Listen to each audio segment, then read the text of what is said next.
Pinangunahan ni Acting South Korean President Han Duck-soo ang pagpapanatili ng katatagan sa bansa matapos ang impeachment ni President Yoon Suk-yeol nitong Sabado.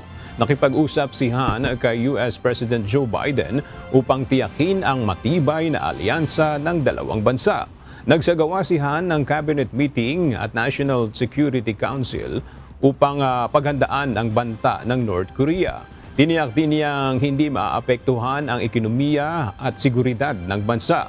Haharapin ni Yoon ang investigasyon sa mga kasong insurrection at pag-abuso sa kapangyarihan. Samantala, hinihintay ng bansa ang desisyon ng Constitutional Court kung tuluyan siyang aalisin sa pwesto.